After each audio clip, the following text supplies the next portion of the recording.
Olá, seja bem-vindo, seja muito bem-vindo ao nosso canal, à nossa família. Você está no Receitas Psi.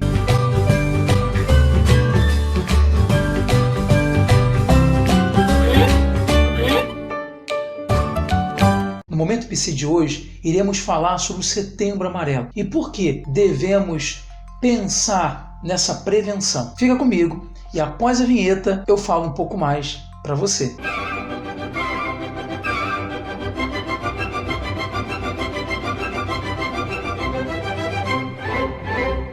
A nossa história começa em 1994, na década de 90, iníciozinho da década de 90, um jovem americano, ele tinha cerca de 17 anos.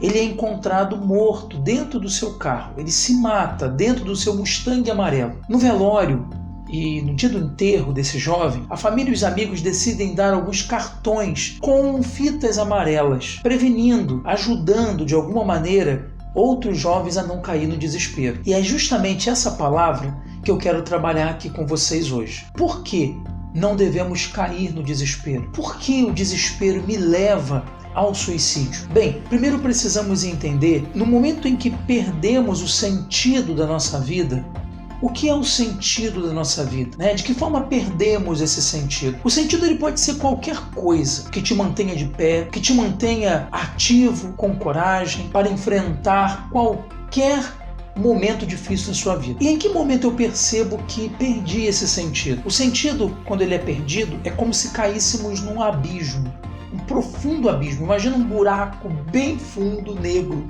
escuro. E ali neste buraco existe todo o tipo de doenças psíquicas possíveis e imagináveis. Depressão, pânico, transtorno de ansiedade e por aí vai. No momento em que perdemos o sentido, abrimos para que essas doenças elas entrem, penetrem na nossa vida. Então, Daniel, de que maneira eu devo tomar o cuidado para que eu não perca o sentido da minha vida? Muito bem. No momento em que eu não permito que o desespero chegue na minha vida, eu então permito que a minha vida seja equilibrada. Mas eu não posso me livrar do sofrimento. O sofrimento, ele é algo presente na nossa vida. Não que a minha fala ela esteja ligada diretamente ao masoquismo ou ao sadismo. Não é isso. Mas é porque é inevitável que alguém sofra. Sofremos porque perdemos, sofremos porque não sabemos lidar com determinadas situações,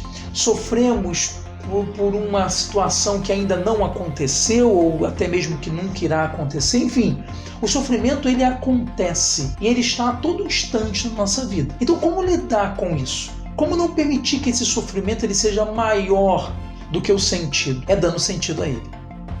No momento em que eu dou sentido ao meu sofrimento, eu não me permito cair no desespero. Veja bem, preste atenção nessa fórmula matemática. D é igual a S menos S. O que significa isso? Desespero é igual ao sofrimento sem sentido. Segundo o Viktor Frankl, toda vez que eu atribuo sentido ao meu sofrimento, eu não me permito cair no desespero. E o desespero, ele é a falta de esperança. Ele anula completamente a esperança, a perspectiva, o sentido da vida. E é por isso que eu não posso, em maneira nenhuma, cair ou me permitir cair no desespero. É preciso que eu consiga dar sentido a todo e qualquer sofrimento que venha chegar diante de mim, venha estar diante de mim. Uma pessoa com depressão não é uma pessoa com sentimentos de tristeza. Veja bem, todos nós sentimos tristeza. Isso é natural do ser humano. Hoje existe muitos pseudodiagnósticos. As pessoas hoje chegam tristes diante de um médico ou até mesmo diante de um terapeuta, ela logo é avaliada como tendo a depressão. Isso não é uma verdade. Precisamos analisar todos os pontos. É preciso que você tenha um conjunto de sintomas para que aquele conjunto de sintomas de fato caracterize aquela patologia. Assim é com a depressão. Eu não posso apenas caracterizar a depressão a partir do sentimento de tristeza. Embora a tristeza seja um sintoma da depressão. Mas é preciso que você, nesse momento, saiba distinguir Uma pessoa que acordou triste não significa que ela está em depressão. Ela pode estar vivendo um momento depressivo na vida dela, né? Não a depressão em si. É preciso então que a gente saiba distinguir isso. E aí você deve estar me perguntando, mas Daniel, toda pessoa depressiva, ela comete o suicídio? Não. Isso não é uma verdade. Nem toda pessoa depressiva vai levar ao suicídio. Mas acontece que no momento em que essa depressão ela perde completamente o controle, essa pessoa ela não está sendo atendida, não está sendo orientada, seja pelo médico, psiquiatra, ou seja pelo próprio psicólogo, terapeuta, a tendência dessa pessoa é muito maior, que ela realmente cometa o suicídio. Mas isso é padrão? Não.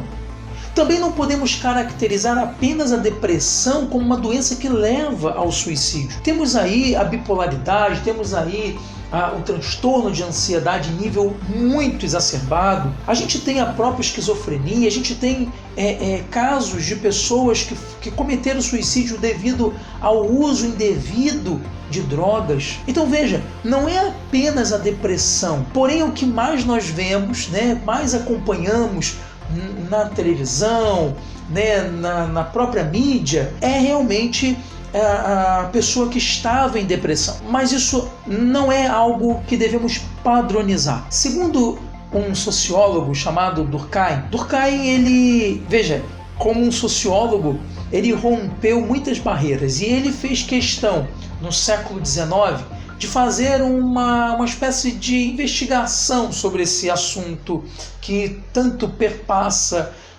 a humanidade em pleno século XXI. E ele descobriu uma coisa muito interessante. Ele descobriu que o suicídio ele não tem uma ligação padrão, e sim ele é multifatorial. O que significa isso? Significa que não existe um fator que leva ao suicídio, existem vários fatores que vão levar ao suicídio. Então não podemos ali determinar. Por isso eu disse para você, não é porque você tenha depressão que você vai se levar ao suicídio. Acontece que esses pensamentos destrutivos, negativos, eles surgem com mais intensidade na depressão, dentro desses transtornos que eu apontei para você aqui. Então é preciso que haja um acompanhamento médico e terapêutico para que esses pensamentos não evoluam. Neste momento eu preciso que você reflita comigo uma coisa muito importante. Existem pessoas que estão cansadas de alguns momentos da vida e não da vida. O que leva uma pessoa ao suicídio é realmente a desistência pela vida. Por que eu fiz questão de falar isso com você? Porque é preciso que você caracterize isso, que você perceba isso, que você reflita isso. Em muitos momentos da nossa vida, nós cansamos de vários momentos, vários episódios, mas nós não estamos cansados da vida. Há uma grande diferença. Mas Daniel, qual é a diferença de eu perceber isso? É realmente você não alimentar alguns sentimentos que te fazem desistir da vida. Porque todo aquele que desiste da vida teve um momento difícil na vida, ou passa por um momento difícil na vida, e começou então a desgostar desses momentos da vida e permitiram então evoluir para a desistência da própria vida. É preciso parar neste momento aí onde você está. Eu tenho certeza que você não desistiu da vida. Você desistiu de alguns momentos da sua vida. Seja ele no trabalho, seja ele na família, seja ele em algum grupo de amigo, enfim, seja ele na sociedade, no mundo, mas você não desistiu da vida. Você não desistiu de você mesmo. Eu quero dizer uma coisa que não é autoajuda, tá? Por favor, não vamos fazer aqui autoajuda. Vamos ser bem curtos, claros e diretos. Isso é a coisa mais importante. Não deixe, não permita que as pessoas façam de você uma coisa que você não é. Às vezes ouvimos determinados comentários que desmoralizam a gente, que rebaixam a gente. E naquele momento ali eu não estou muito bem para receber aquilo e aquilo vem como uma pedra. Mas você não é aquilo. Você não é o que disseram que você é. Veja bem, eu preciso que você entenda o que eu estou dizendo para você agora. Não permita que ninguém faça de você uma coisa que você não é. Talvez você esteja passando por alguma situação difícil neste momento. Talvez até você esteja se mutilando, se escondendo, né, para que outras pessoas não vejam. E eu acredito que a tendência da pessoa em fazer isso é que ela quer talvez sentir uma dor maior do que a dor psíquica. Talvez ela realmente queira se autopunir, mas eu digo para você que o caminho para esse sofrimento não é gerando mais sofrimento, mas é você dando sentido ao seu sofrimento. E você pode estar me perguntando, como, Daniel? Como eu vou estar dando sentido a essa vida tão ruim que eu estou levando? Eu me lembro de uma história contada até pelo Dr. Viktor Frankl, que uma jovem judia, ela, após a Segunda Guerra Mundial, ela foi fazer uma consulta de rotina. E chegando diante do médico, o médico gostou de uma pulseira que ela usava e ficou curioso porque a pulseira era feita de dentes humanos. Isso, dentes humanos. E então o médico perguntou a ela o que significava aquela pulseira. Ela disse: doutor, essa é a Maria, esse é o Joaquim, essa é a Miriam, esse é o José, e foi falando o nome dos 9 filhos dela que haviam morrido no campo de concentração. Veja bem, quando a gente perde uma pessoa, um filho, um pai, uma mãe, já é difícil. Imagina perder 9 filhos. Você acha que essa mulher deixou de sofrer? Você acha que essa mulher nunca mais lembrou dos seus filhos? O médico, então, assustado com aquilo, perguntou: como você consegue lidar com tanta dor? E agora vai entrar a resposta que você tanto queria ouvir. Ela disse para o doutor: doutor, hoje eu cuido de um orfanato em Jerusalém. Veja bem, ela deu sentido àquele sofrimento. Ela tinha 2 opções na vida dela. Ou ela continuava lamentando a perda dos 9 filhos, ou ela dava um sentido, mas não deixava de lembrar dos filhos. O que ela fez foi dar sentido a todo aquele sofrimento, mas ela jamais deixou de lembrar dos filhos. Porém, aquela dor não caiu no âmbito do desespero, porque ela deu sentido. É isso que eu preciso que você entenda, e você pode estar me perguntando: então, Daniel, qual é o sentido para a minha vida?